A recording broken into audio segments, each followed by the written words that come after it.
Varicose veins తో బాధపడుతున్నారా? మన ఏవిస్ హాస్పిటల్లో 4500 రూపాయల లేజర్ స్కానింగ్ ఉచితం.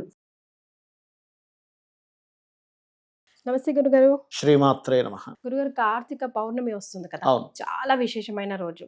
మనం చేసిన ఎన్నో పాప పనులని పటాపంచలు చేసే రోజు అంటారు. ఎందుకంటే పుణ్యాన్ని సంపాదించుకునే మాసం అంటారు కాబట్టి. సో ఈ కార్తీక మాసంలో మనం చేయాల్సిన విధి విధానాలు, పాటించవలసిన నియమాలు ఒకసారి గుర్తు చేద్దాం. తప్పకుండా అండి. ఫస్ట్ ఆఫ్ ఆల్ ఏంటంటే, ఇక్కడ కృత్తికా నక్షత్రం పౌర్ణమి రోజు వచ్చిన దాన్ని కార్తీక మాసంగా మనం గుర్తిస్తాం.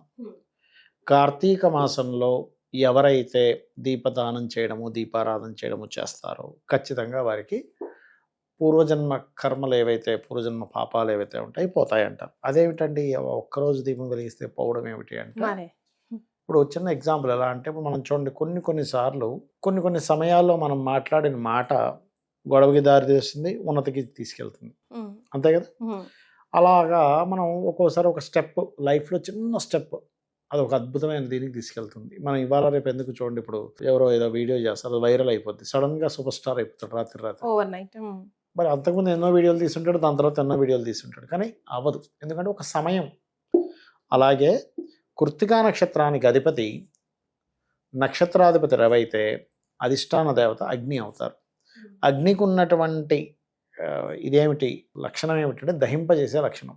అది కర్మను దహింపజేస్తుంది. మనం పూర్వజన్మంలో ఏవేవైతే మనం తెలుసో తెలియకో అజ్ఞానంలో మనం ఏదైతే కర్మలు చేశామో ఆ యొక్క కర్మలను దహింపజేసేటువంటి లక్షణం దానికి ఉంటుంది.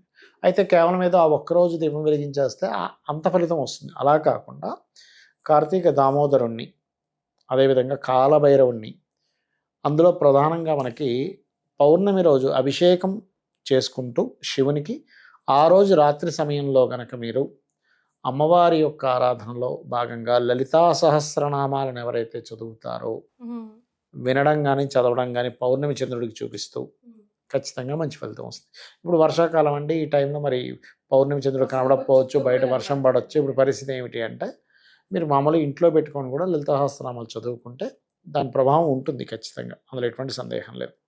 ఎందుకంటే ఆ నామాలకు ఉన్నటువంటి శక్తి అటువంటిది. కాబట్టి ఎవరైతే ఈ పౌర్ణమి రోజు చలివిడి నైవేద్యంగా అమ్మవారికి పెట్టి దాన్ని తీసుకుంటారో, మొట్టమొదటిగా వీళ్ళకి జరిగేటువంటి మొట్టమొదటి ఫలితం ఏమిటి అంటే, మానసిక రుగ్మతలు పోతాయి, పీస్ ఆఫ్ మైండ్ ఉంటుంది, మెంటల్ టెన్షన్స్ పోతాయి. మనందరికీ కావాల్సింది ఏంటి, పీస్ ఆఫ్ మైండ్ ఉండాలి, ప్రశాంతంగా ఉండాలి. ఖచ్చితంగా దీని యొక్క ఫలితం ఇది వచ్చి తీరుతుంది, అందులో ఎటువంటి సందేహం లేదు. సో దీపారాధన, దీపదానం కార్తీక మాసానికే చాలా చాలా ప్రాముఖ్యం కదా గురుగారు. దీపదానం చేసేటప్పుడు ఏ విధంగా చేయాలి, అండ్ అప్పుడు పఠించవలసిన మంత్రం, అలాగే దీపారాధన చేసేటప్పుడు ముఖ్యంగా మనం ఉసిరి దీపం కూడా వెలిగిస్తూ ఉంటాం కదా.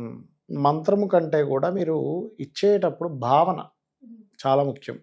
ఒక దేవతా సంబంధించిన కార్యం చేస్తున్నానని మనకి బియ్యపు పిండి కానీ లేకపోతే గోధుమ పిండితో కానీ కుందు తయారు చేసుకొని అందులో నెయ్యి వేసి, స్వచ్ఛమైన ఆవు నెయ్యి వేసి ఒత్తిని వెలిగించి దీపదానం చేయాలి. అది చిన్నవి ఇస్తుంటారు, అలా కాదు, కొంచెం బాగుండేదే ఇవ్వాలి. అలాగే కొంతమంది నువ్వుల నూనె వేసిన దీపం కూడా ఇస్తూ ఉంటారు. అయితే శాస్త్రంలో చెప్పినటువంటిది ఆవు నెయ్యి, నువ్వుల నూనె ప్రధానం. దాని తర్వాత అన్నీ కూడా అదవం కిందకు వస్తాయి. అంటే పల్లి నూనెని, రకరకాల నూనెలు ఉంటాయి, అవన్నీ సెకండరీ దీనికి వస్తాయి. అంటే మీకు దొరకనప్పుడు ఇంకా ప్రత్యామ్నాయంగా వాడుకోవచ్చు. కానీ మొట్టమొదటిగా మాత్రం వీటికే ఇవ్వాలి. ఎందుకంటే నువ్వుల నూనెతో ఇచ్చినటువంటి దీపానికి ప్రధానంగా ఇక్కడ మీకు కర్మని తొలగించే శక్తి ఉంటుంది. అలాగే నెయ్యి దీపం ఇచ్చినప్పుడు గురుబలం పెరుగుతుంది. ఇది అంటే మీరు ఒక దానం ఇస్తున్నారంటే దానికి సంబంధించిన ఎనర్జీ మీకు నెగటివ్ రూపంలో ఉండేది పోతుంది. గురుబలం లేదు, ఆ గురుబలం వస్తుంది. గురుబలం తగ్గిపోయినటువంటి ఎనర్జీ కాస్త క్లియర్ అవుతుంది. లేదా గురువు జన్మజాతకంలో గురువు పాడయ్యాడు, ఆ యొక్క దోషం కూడా పోతుంది. కొంతమంది గురువు నీచంలో ఉంటాడు, అలాంటప్పుడు ఏంటంటే వాళ్ళు గైడ్ చేసేవాళ్ళు సరిగ్గా దొరకరు, మిస్గైడింగ్స్ ఎక్కువ జరుగుతూ ఉంటాయి. అంటే ఏదో గురువు దొరుకుతాడు, ఆ గురువు కూడా ఇతను మిస్గైడ్ చేస్తూ ఉంటారు, గురువు యొక్క ప్రభావం సరిగ్గా లేకపోవడం వల్ల. గురుగారు, మరి ఇంట్లో కానీ తులసి కోట దగ్గర కానీ లేదంటే మనము ఉసిరి చెట్టు కింద కానీ దీపారాధన చేస్తూ ఉంటాం కదా, నువ్వుల నూనెతో చేయొచ్చా, ఆవు నెయ్యితో చేయొచ్చా? ఈ రెండిట్లో దేనితోనైనా చేయొచ్చు. నువ్వుల నూనెతో కూడా బాగా కాంట్రవర్సీ గురుగారు. నువ్వుల నూనెతో చేయనే ఉంది, శాస్త్రంలో ఉంది, ప్రామాణికత ఉంది. మనకి నిర్ణయ సింధు, ధర్మ సింధు గ్రంథాల్లో ప్రామాణికత ఉంది. దానికి బయటే నువ్వుల నూనె యూజ్ చేయాలి అని అంటూ అదేం లేదండి. ఇంట్లో దీపారాధన, నిత్య దీపారాధన కూడా నువ్వుల నూనె వాడుకోవచ్చుగా, తప్పేం కాదు అది. ఖచ్చితంగా వాడచ్చు. ఎందుకంటే మీ కర్మకి ప్రతీక నువ్వులు, శనికి నువ్వులు, మీ కర్మ సంబంధించినటువంటివన్నీ కూడా దగ్ధం అవ్వడానికి నువ్వుల నూనెతో దీపం వెలిగిస్తున్నాం.